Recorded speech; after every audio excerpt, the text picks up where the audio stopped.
वात्सल्य मूर्ति पूज्य महाराज श्री पूज्य नृत्य गोपाल दास जी महाराज, पूज्य रामदेव जी महाराज और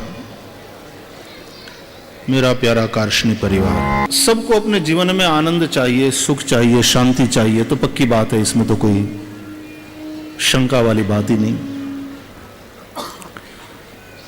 वास्तव में आदमी जो भी करता है वो इसी के लिए करता है। सुखम में भूयात दुखम में महाभूत, यही प्राणी मात्र की चाह है। तो हमें सुख चाहिए, हमें शांति चाहिए, हमें आनंद चाहिए। श्रीमद् भागवत में तो एक श्लोक ऐसा है जो ये समझाता है कि ये जो आपको चाहिए वो आपके जीवन में क्यों नहीं है। इस पर थोड़ा चिंतन करो। क्योंकि शोक है इसलिए आनंद नहीं है, क्योंकि मोह है इसलिए सुख नहीं है, क्योंकि भय है इसलिए शांति नहीं। शोक के चलते आनंद नहीं है, मोह के चलते सुख का अनुभव नहीं हो रहा, और भय है इसलिए शांति की खोज में हम भटकते हैं। और वो स्पष्ट किया गया कि भाई ये जो शोक है हमारा, ये भूत से संबंधित है, मोह है वो वर्तमान से संबंधित है, और भय भविष्य से संबंधित है। फकड़ आदमी वो है, गतम न शोचामी, बीत गई सो बात गई। भूतकाल में जो घटना घट गई, जो हो गया, उसका शोक।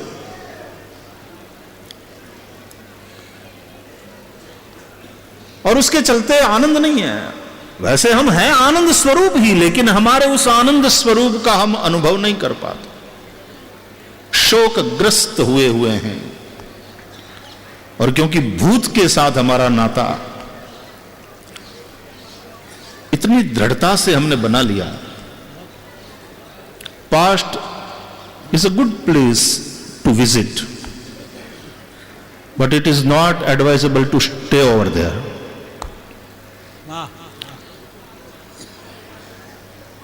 भूतकाल बहुत अच्छी जगह है, ठीक है, विजिट करके चले आइए। हम ऐसी, हमारी पुरानी यादें जिसके साथ जुड़ी हुई है, ऐसी कई जगहों पर चले जाते हैं और बड़े तब आनंद से कहता है। यहां इस पेड़ के नीचे बैठ करके मैं, परीक्षाएं जब होती थी तो यहीं इसके नीचे बैठ करके हम पढ़ते थे। एक हमारा मित्र हुआ करता था, वो और हम साथ साथ यहां पढ़ाई करते थे। और ये वाला जो ये कुआं है, बस यही हम नहाते थे, आदि आदि सब बातें। लेकिन अब फिर आप वहां रहते नहीं। भूतकाल, हमारा पास्ट बढ़िया है विजिट करने के लिए, उससे जो सीखना है उसके। तुमने देखा भूतकाल में चाहे जितने ही खराब अनुभव से हम गुजरे हों, वे अनुभव कितने ही दुखप्रद और पीड़ादायी क्यों न रहे हो, लेकिन जब वर्तमान में आप उनकी बात करोगे तो आप हंसते हुए करोगे। हां, कहोगे अरे भगवान ऐसे दिन किसी को देखने न पड़े। लेकिन ये कहते समय आप तो रिलैक्स्ड फील कर रहे हैं, आपके भीतर वो वाली पीड़ा नहीं है। वर्तमान में जीते, क्योंकि आप उस पीड़ा से जो अब मुक्त हो गए, आप रिलैक्स्ड हैं इस वक्त। तो ठीक है, बीच बीच में आप उसको याद कर लेते हैं, लेकिन यदि उसी में फंसे रह गए, वहीं बसे रह गए, तो आप अपने वर्तमान को भी बहुत बिगाड़ लोगे। ये शोक इसी का नतीजा है। तो शोक के चलते हमारा जो आनंद स्वरूप है उसका हमें अनुभव। इन शॉर्ट, तब हम अपने साथ नहीं हैं, तब हम स्वयं में नहीं हैं, तब हम स्वस्थ नहीं हैं। स्वस्मिन् तिष्ठति इति स्वस्थ, हम अपने स्व में, हम अपने आत्मा में नहीं है उस वक्त। इसलिए शोक घेर लेता है जब भूत के साथ वहीं अटक जाते हैं, वहीं जकड़े जाते हैं, भूत से पकड़े जाते हैं, बाहर नहीं निकल पाते, फंसे रह जाते हैं, भूतकाल के कैदी बनकर के रह जाते हैं, निकल नहीं पाते। गतम नो शोचामी, भूत का शोक, वर्तमान का मोह जो है, उसके प्रति मोह, मोह सकल व्याधिन कर मूला, समस्त व्याधियों का मूल मोह है। रामकृष्ण देव कहते कि मौज लेना है तो संसार में शक्कर मिश्री पर बैठी हुई मक्खी की तरह रहो, शहद पर बैठी हुई मक्खी की भांति नहीं। मधुरता का अनुभव तो वो भी करती है, लेकिन फिर चिपक जाती है टांगे, और वही शहद उसकी मौत का कारण भी बन जाता है।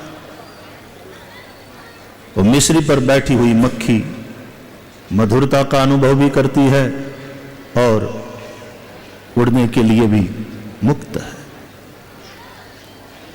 मोह से चिपक जाते हैं, वर्तमान के प्रति मोह, और जो भी हुआ नहीं, अनागत का भय, ये चला जाएगा तो, ये छोड़ देगा तो, मैं मर जाऊंगा तो, इससे वियोग हो जाएगा तो, ये हाथ से चला जाएगा, छूट जाएगा तो। भय भविष्य से संबंधित है, और उस भय के चलते हम शांति का अनुभव नहीं कर पाते, जो कि हमारा अपना स्वरूप है। ये कई बार कथाओं में चर्चा हुई है कि शांति बाहर से नहीं आती, आगत नहीं, क्रोध इत्यादि आगंतुक है, क्रोध इत्यादि आगंतुक है, इसलिए आएंगे चले जाएंगे, जाना ही है। लेकिन शांति, प्रेम, 24 घंटा आप शांत रह सकते हो, 24 घंटा आप क्रोध नहीं कर सकते हो। हिम्मत हो तो करके दिखाओ। कोई 24 घंटा क्रोध नहीं कर सकता, उसको अपनी निजता में आना ही है, उसको घर लौटना ही है। इसलिए कहते हैं स्व से दूर गए कि संसार है। संसार का नाम ही है स्व से दूर होना, और जो स्व में स्थित हो गया, संसार कहां रहता? ज्ञाते तत्व कहा संसार है। तो जो आत्मस्थ, जो स्वस्थ हो गया, अरे यस्तु आत्मरतिरेव स्याद आत्मतृप्तश्च मानवः आत्मनि एव च संतुष्टः तस्य कार्यं न विद्य। उसके लिए तो कोई कर्तव्य भी नहीं है, संसार ही नहीं है तो संसार के प्रति क्या कर्तव्य की बात। लेकिन करुणापूर्वक फिर उनसे होता रहता है, होता रहता है, वो फिर कहीं कर्तापना का वो भाव रहता ही नहीं। तो उस शोक को, मोह को और भय को, वो जो आवरण है उसको हटाना पड़ेगा। तो श्रीमद् भागवत कहता है कि उसको हर लेने की शक्ति केवल भगवान की भक्ति में, और उस भक्ति को प्रकट करने के लिए भागवत पुराण, इदम भागवतम नाम पुराणम ब्रह्म संहितम, ब्रह्म संहितम इतिहास पुराणाभ्याम वेदम समुपबृंहयेत बिभेति अल्पश्रुताद् वेदो मामयम प्रहरिष्यति। वेदार्थ को ही समझने के लिए इन इतिहास और पुराणों की सहायता जन साधारण को मिले, इसलिए भगवान वेद व्यास जी ने इनका प्रणयन किया। व्यास भगवान ने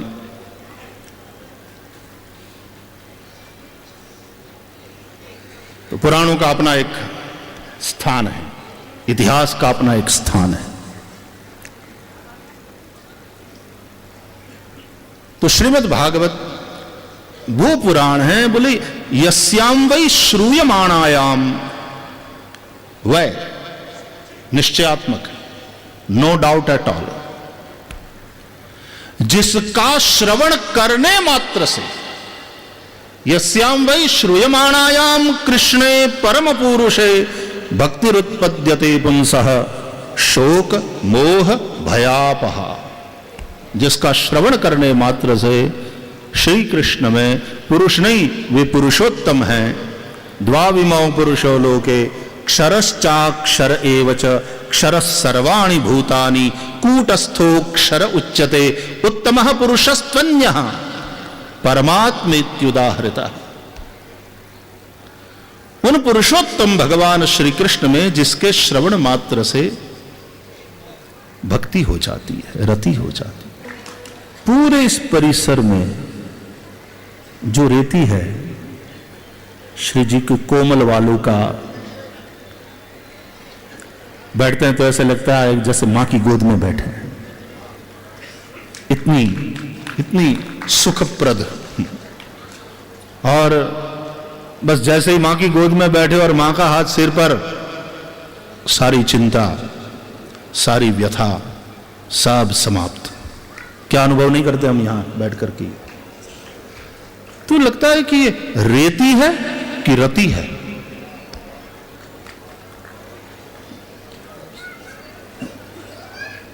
ये रेती नहीं है, ये कृष्ण रति है।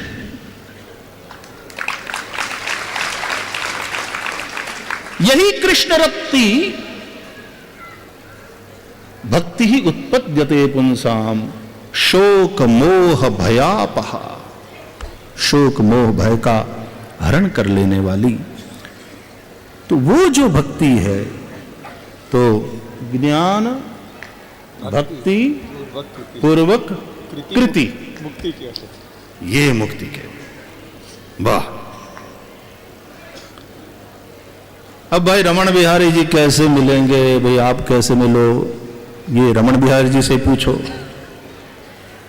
चलो कोई ये कहे भाई हम इधर उधर तो नहीं जाएंगे, हम तो सीधे ही ठाकुर जी के साथ संवाद कर लेंगे। भगवान से पूछा जाए, अब आप ही बताओ आपसे कैसे मिले? एक बार चिट्ठी आई कि आपसे मिलने का बहुत प्रयास किया, फला कथा में हम आए थे तो हमको किसी ने मिलने नहीं दिया, फला जगह आए थे। एक बार तो उतारे का एड्रेस मिल गया, हम वहां पहुंचे तो आप कहीं बाहर गए हुए थे और हमको भी फिर शाम को जाना था कहीं और, तो प्रस्थान करना पड़ा। तो अब आप ही बताओ, आपसे मिलना है, आपसे कैसे मिले, कहां मिले? चिट्ठी आई। तो बस इसी तरह अपने ही रमण बिहारी जी से चिट्ठी लिखें। वैसे अपने तो हाजरा हजूर है, कोई सवाल नहीं, लेकिन एक संवाद के हिसाब से। तो भगवान स्वयं कहते हैं गीता में कि सन्नियम्येन्द्रिय ग्रामम सर्वत्र समबुद्धयः ते प्राप्नुवन्ति मामेव सर्वभूत हिते रताः। ते प्राप्नुवन्ति मामेव। वैसे तो इस श्लोक को उसके बाद वाले श्लोक के साथ जोड़ करके देखना चाहिए, लेकिन यहां केवल इसी एक श्लोक को देख करके अर्थ लगाएं, थोड़ा विचार करें। तो ठाकुर जी कहते हैं ते प्राप्नुवन्ति मामेव। कौन? तो अनुष्टुप छंद के 4 चरणों में से बाकी वाले 3 चरणों में भगवान ने वो स्पष्ट कर दिया।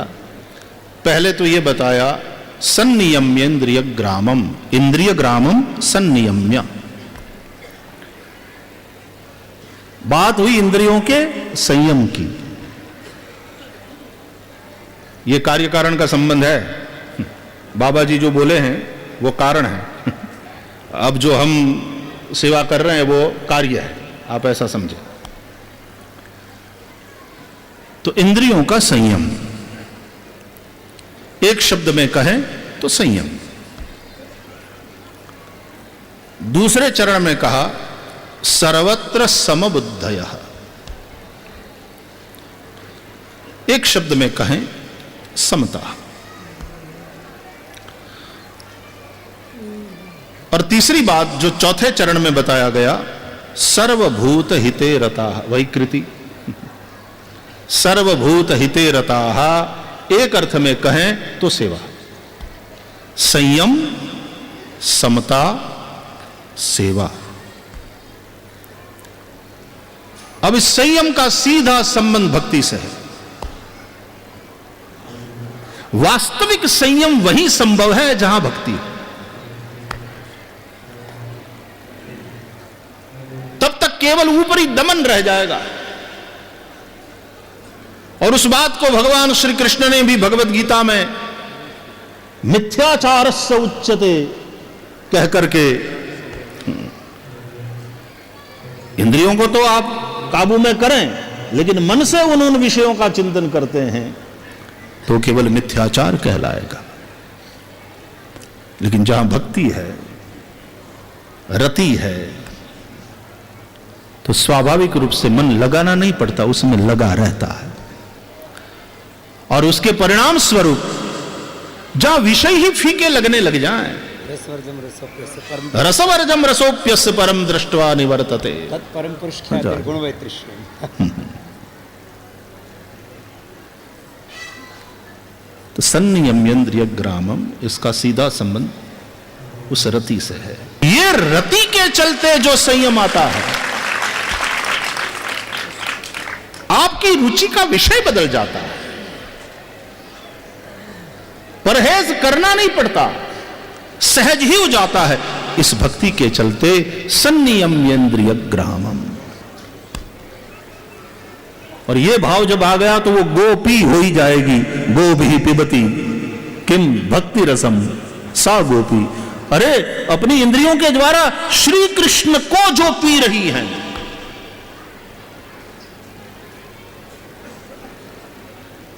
मुंह से ही पिया नहीं जाता। गोपियन से पूछो कोई कि आंखों से कैसे पिया जाता है, कान से कैसे पिया जाता है।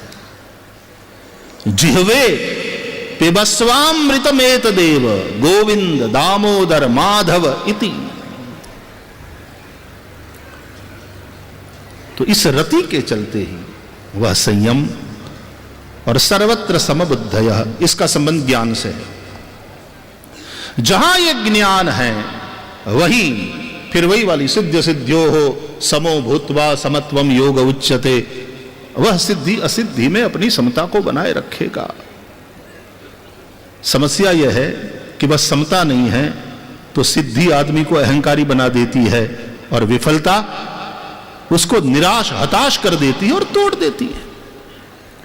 निंदा और स्तुति में सम नहीं रह पाता, अनुकूलता प्रतिकूलता में सम नहीं रह पाता। उसके लिए विवेक चाहिए। और फिर ये दोनों है तो उस पूर्वक भक्ति और ज्ञान पूर्वक सर्वभूत हिते रताः, जो प्राणी मात्र के हित की प्रवृत्ति में लगा रहे। रमण बिहारी जी कहते मिल लो मेरे से, मैं हुई हूं, ते प्राप्नुवन्ति मामेव। तो हम यहां इस रमण रेती में नहीं, ये रमण रति है, रमण बिहारी जी के प्रति रति है, रमण बिहारी जी का प्रेम है, ये कृष्ण प्रेम है, ये रति नहीं, ये रेती रति है। और उस कोमल वालुका में जैसा कि प्रेम होता है, जैसी कि रति होती है, और वो रति इतनी सुखदाई, इतनी सुकून देने वाली, इतनी स्वयं से मिलाने वाली, स्वयं से रूबरू करने वाली, इतनी सुकून देने वाली। नंगे पांव 45 दिन जो घूमे थे, तो उसके बाद 10 दिन तो ऐसा हुआ कि वो बाद में भी वो पहनना भूल जाते, चप्पल शूज वो लेकर के वो पीछे दौड़ कर आते, अरे आपकी आदत ही छूट गई पहनने की। रति से और ऊपर रति हो उस वो इतना आनंद आया। श्री रमण बिहारी जी फिर से वो आनंद प्रदान करने जा रहे हैं।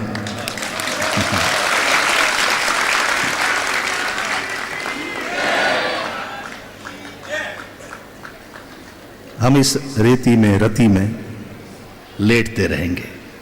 ये बिहारी जी की भी रति है और पूज्य महाराज श्री के प्रति भी हमारी रति और उनकी हमारे प्रति जो रति है, प्रेम है। और रति कहते हैं उस प्रीति को जिसमें दिन प्रतिदिन अभिवृद्धि होती रहती है, जो प्रतिक्षण वर्धमान रहती है। और ये रति नहीं, ये रेती नहीं तो ब्रज क्या है।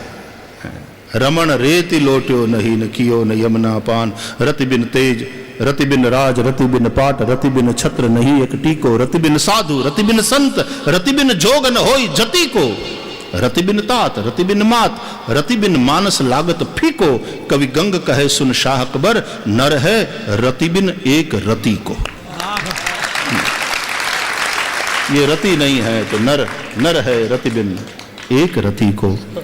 ऐसी दिव्य रति में और रेती में हम रमण कर रहे हैं हमारे ठाकुर के साथ। आज पूज्य महाराज श्री का भी आशीर्वाद हम सबको लेना है। इतनी बाबा जी के ही कारण से शुरू हुई ये कार्य सेवा रमण बिहारी जी के चरणों में समर्पित करते हुए पूज्य महाराज श्री के और सभी संतों के चरणों में वंदन। आप सबको जय श्री कृष्ण। श्री रमण बिहारी लाल की।